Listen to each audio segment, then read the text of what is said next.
Hey guys, welcome to our podcast here at the Hills Church. And make sure you subscribe to our YouTube video. If you want to see any of the sermons, rewatch them, watch them fully, go to that. Also, download our app. You can follow with the sermon notes, and that helps us a lot. And you can get to all the different places you need to.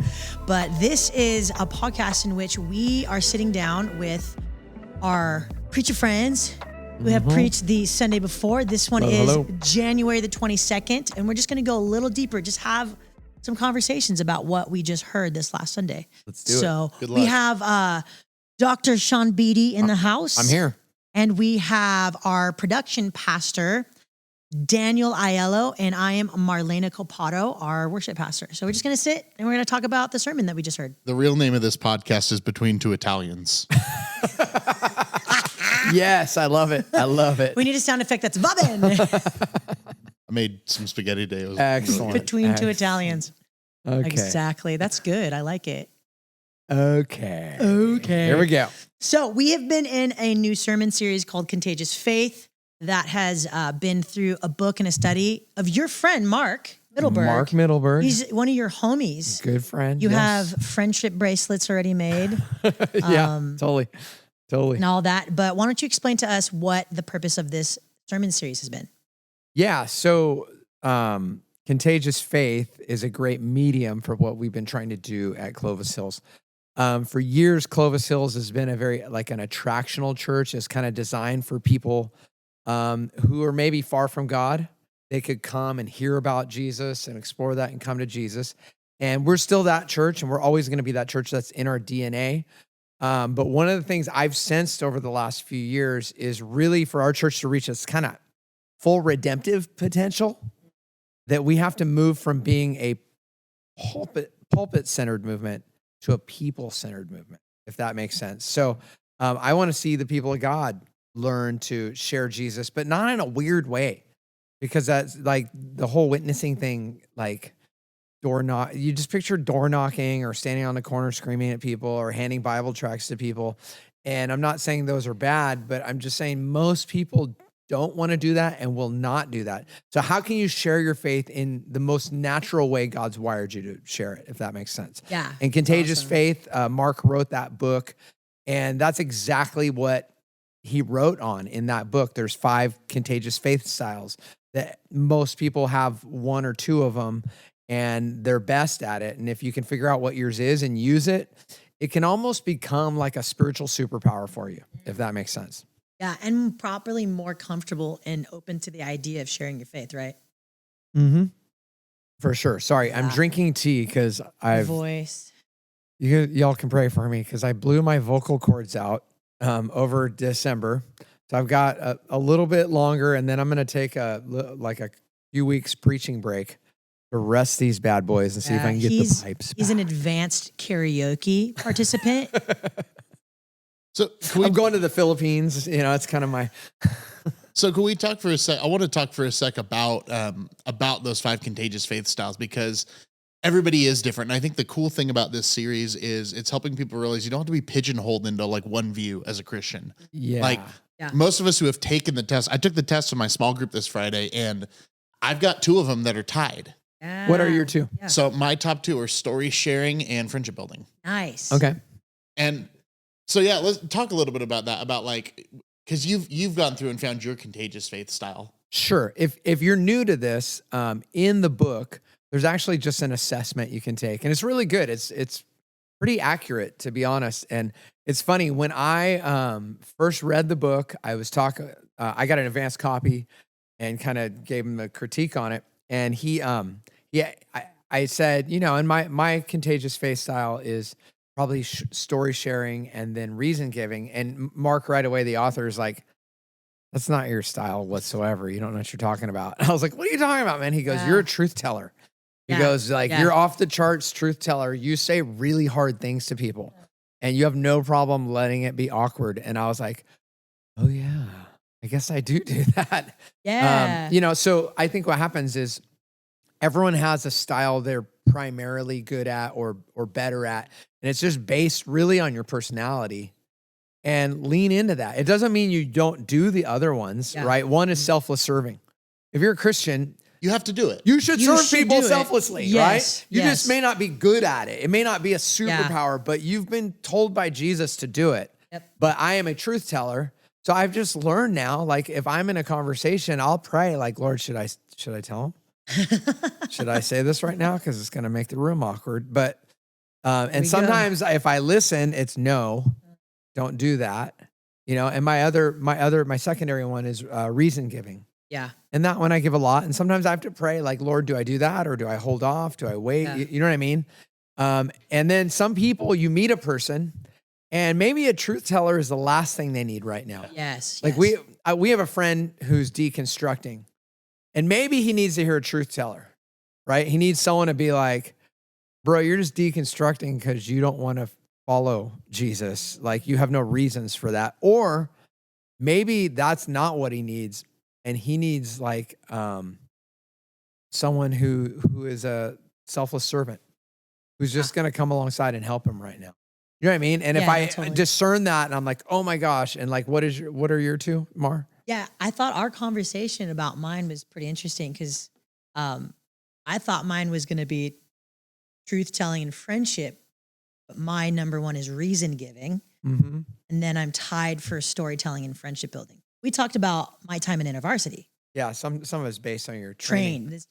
So let's just say you're friendship building, and I meet this person, and I can tell right away they don't need my truth telling, they don't need my reason giving, and I'm like, oh my gosh, I got to introduce them to Mar, because Mar will bring them along that way, and that's what they need. Or yours is story sharing, Dan, and I meet someone who's kind of in a dark place in their life. I'm like, oh my gosh, you got to meet my friend Dan.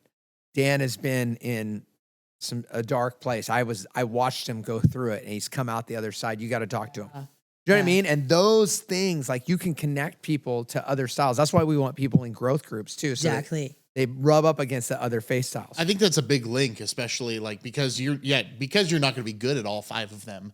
Like you're going to have the ones you lean. It's super important to do this in community. Yeah. And it says that, right? It says that in the study, even that like evangelism is it's a collective thing. Yeah. Like we need to use each other. We need each other. We're a body. Like literally scripture talks about it all the time. It takes a church to make a disciple, right? It takes a church to make a disciple. And everyone's got different things. So we do it through the medium of growth groups. That's one way we create community. But like there's all kinds of different ways. If you're serving on a team and everyone on your team's contagious faith style, right? It's a way to introduce people to different people so they can come to faith. Wednesday, this is Monday. Wednesday, I'm having lunch with someone's dad because they wanted their dad to meet a reason giver. Like this is already happening. Like people are starting to catch on like, oh, I gotta connect this person to this person, if that makes sense. Yeah. And I think something in our growth group that we've been kind of finding, man, there's this like fire, this pinging of stories right now in my growth group, at least. And what I love is so many people are kind of, the lights are going on of like, oh, that's evangelism. Oh, like that's just kind of who I am. And they're paying more attention to opportunities now and knowing that the way they naturally engage with people is building the kingdom. There's so many people I think that would say, well, I'm not an evangelist. And I see people getting excited now because they're like, oh my gosh, I'm finding this place. Yeah. So the 5 styles, maybe we can, for those that haven't read the book, right? There's friendship building, selfless serving, story sharing, reason giving, and truth telling. And then torch wielding. Torch wielding, yes. Yes. For sure. Sure. Beatboxing. That's the Baptist way. Internet comments. Yeah. Yep. Trolling, right? And he even says though, like I love in the book that he's like, and whatever other way that I haven't figured out yet. Sure. Yeah. We want to get people to Jesus. That's it. Right. And most of that happens through relationship. On occasion, it happens through some rando person that there's no relationship. But I would say 95% of people I've seen come to Christ, it came through relationship somehow. Yeah. Someone invited them to church. Someone told them about Jesus. Someone invited them to a Bible study. and they got connected that way. So Yeah. that's the way we want to try and do it best. And it's like, even if you are a stranger to a stranger, there's still a connecting, human connection has to happen. You can't just think like, what's going to happen, but I don't have to like actually connect with a human being. Yeah. I have a great story of how truth telling worked. So last Wednesday night, I taught a class. And in our 101 class, which I think everyone in the church should take the 101 class, our membership class, right? So I was teaching it, and there's a section where I go over what we believe, and I share the gospel, because that's like the core foundation of what we believe as a church. And then I talk about, receiving Christ as your Lord and Savior. And I said, how many of you in the room, you've done that before? And a bunch of people raised their hand in the class. And then I said, is there anyone here that hasn't? And this one dude raised his hand. And I just looked at him. I go, so you want to do this right here in front of everyone? And he looked at me like, oh God, don't do that to me. Don't do this to me right now, bro. Yes. And I just said, I'm just kidding, man. Don't worry about it. But believe me, your day is coming. So I just looked in my eye and said, your day is coming. But you meant it a little bit. I meant it 100%. So good. Sure enough, Sunday, January 22nd, the 9:00 service, who's the first guy to walk forward? Boom, here he comes. And he had a huge grin on his face. Yeah. And he knew cool. it was his day, because I told the Nice. truth to him. I made him feel awkward, and I called him on it. And like, that style works. Not always. Sometimes I've done negative damage for the kingdom, I'm sure. But learning to use that and knowing I have that and praying about it, when to use it, it becomes really powerful, if that makes sense. I think the Yeah. real idea is that evangelism is not an accident. Yes. Like, our Yes, goal is yes. to be intentional Yes. and really like teaching ourselves and our congregation. Like it's a commandment Jesus gives, like Matthew Yeah. 28, go and make disciples. Like, it's Yeah. not just for the pastors to go and make disciples. Yeah. Evangelism's not an accident. Not an accident. That needs to be Let's a go. series That's next a year. good thing. Which then leads to this last Sunday. One of your points, I loved it. It said, found people find people. Yes. It's just like that. The Great Commission. You have been found, therefore go and find. Yes. Found people, find people. And I saw that on the wall of New Cove Church. And I was like, that's really good. Stealing that. Thank you. so good. So All the body. Thank you, Scott Borman. Yeah, that was really, really great. Yeah. So we're a little bit into this series, right? It's the second week. Uh-huh. And this week was kind of a focus on friendship building. Last week, though, was selfless serving, Uh-huh. correct? Yeah. And you had a really cool story of the selfless serving of this guy. It's just what he does. I can't remember. Help me out. Helping, That helping, was 2 whole weeks helping ago. this lady with her HVAC, going to her home. Oh, Come on, Danny. Let's go. That's a good Yeah. story. Danny, he's a HVAC guy, and it's just how he shares Jesus with people. He serves them, and he Yeah. comes in their house and he fixes their AC, but then he looks for any other way he can serve them. And then while he's serving them, fixing something else or calling a friend to fix something else, while he's doing that, then he just brings up spiritual conversations. Yeah. He goes, oh, do you go to church? And, if they're like, no, he goes, oh, yeah. Well, how were you raised? Like, were you ever raised with any kind of Yeah. religion or faith? And he lets people talk, Yeah. right? And when you let people talk and you actually care what they have to say, believe it or not, they want to know what you have to say. Yeah. So, and he does it by serving, though. People want to be known. They want to be seen. And I remember last week at our growth group, we talked about that with selfless serving. There are many people out there who say like, yeah, I evangelize by letting my actions speak, but I don't get into any spiritual conversations. What do you think about that concept? They're both important. I think your actions need to speak, but how will they know if they never hear? The Bible says that implicitly. So that is, bullcrap. It's that stupid quote about the preach the gospel, if necessary, use words. Well, no, it's necessary to use words. Yeah, it's biblical too. Jesus was called the Word in John 1. You have to use words. Yeah. So I love that. I think and then opens the conversation of if you're not comfortable. We've been teaching also in the past how to have a spiritual conversation. Yeah. We have some links or we have some videos about how to have your 5-second testimony or how to do those things. Yeah, how to share your story. What is it? There's one of our core classes that Teaches, our 401 class Yeah, teaches you how to really do it, good. not in a weird way again. Not in a weird Ju- way. Just like Danny did. Like, hey, tell me, like, did you grow up going to church? Like, what's your background with faith? That's questions. That question opens things up Yeah. and just listen. You don't need to talk and preach at them. Just listen to them Yes. and then respond. And you watch where God leads that question every time.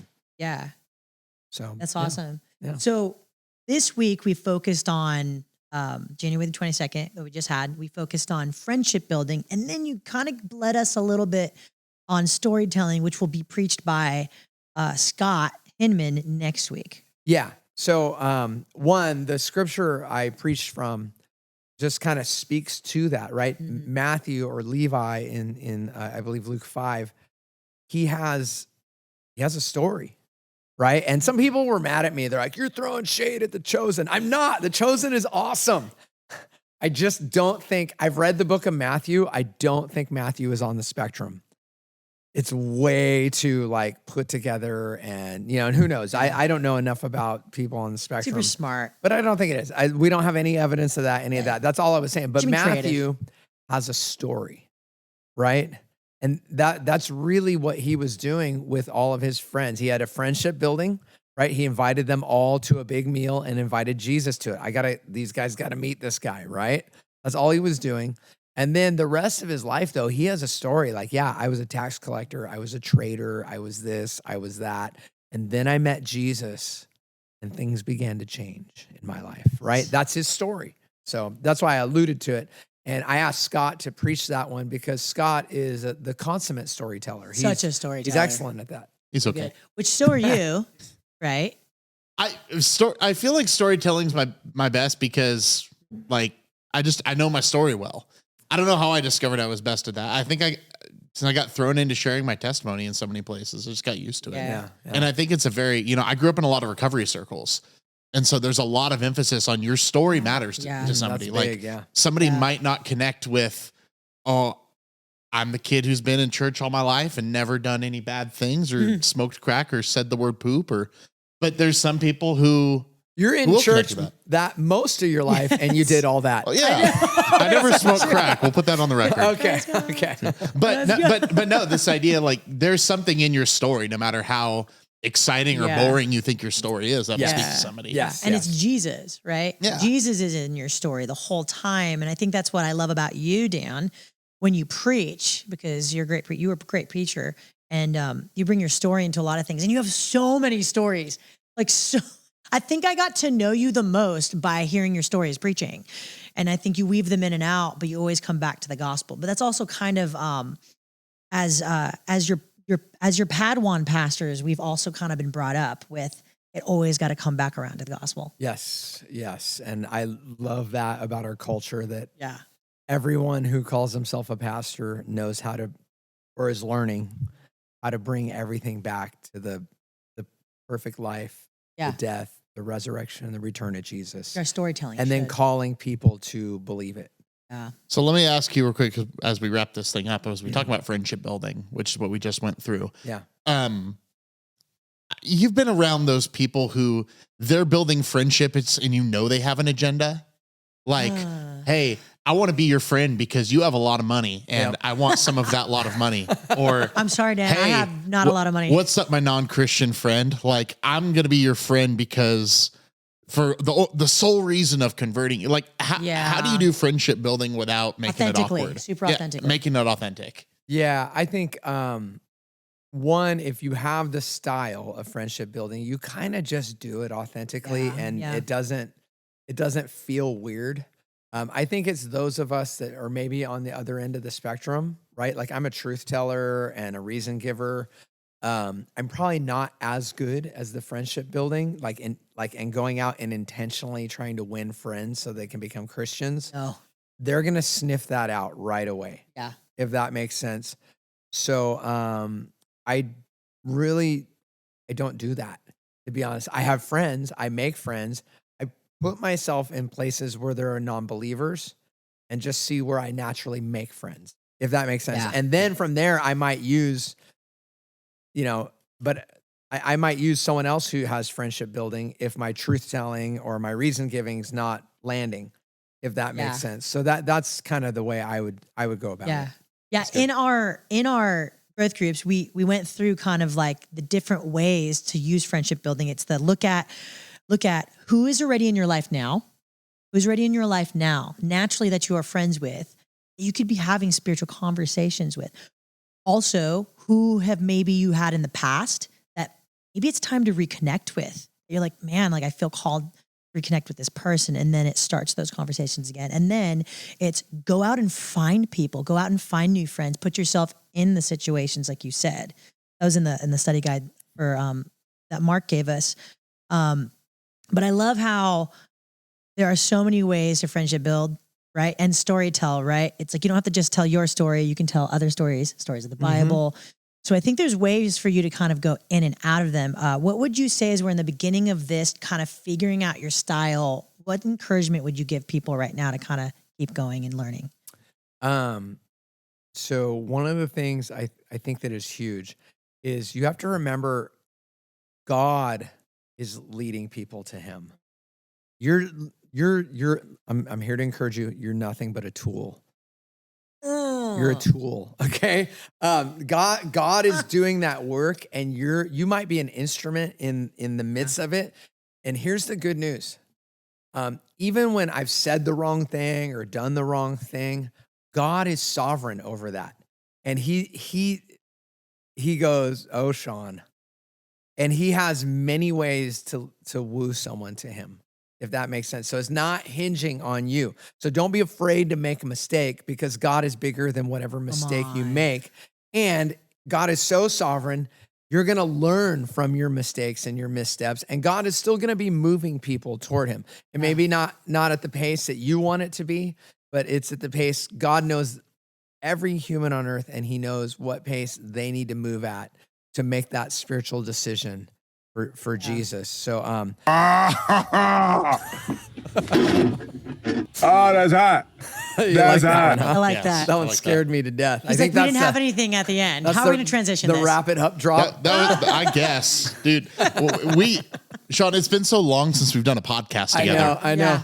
We hearkening back to the Redefine Defiance days. For the audience, you have to understand, before we started this, Marlena had to lecture us on how Dan and I needed to behave. It's tough. It is, but it's awesome. Thank you for your encouragement. We're going to keep doing these, kind of going deeper into the messages, just having conversations. And I think it's easy to have these spiritual conversations. So, yeah. And thank you for being the adult in the room.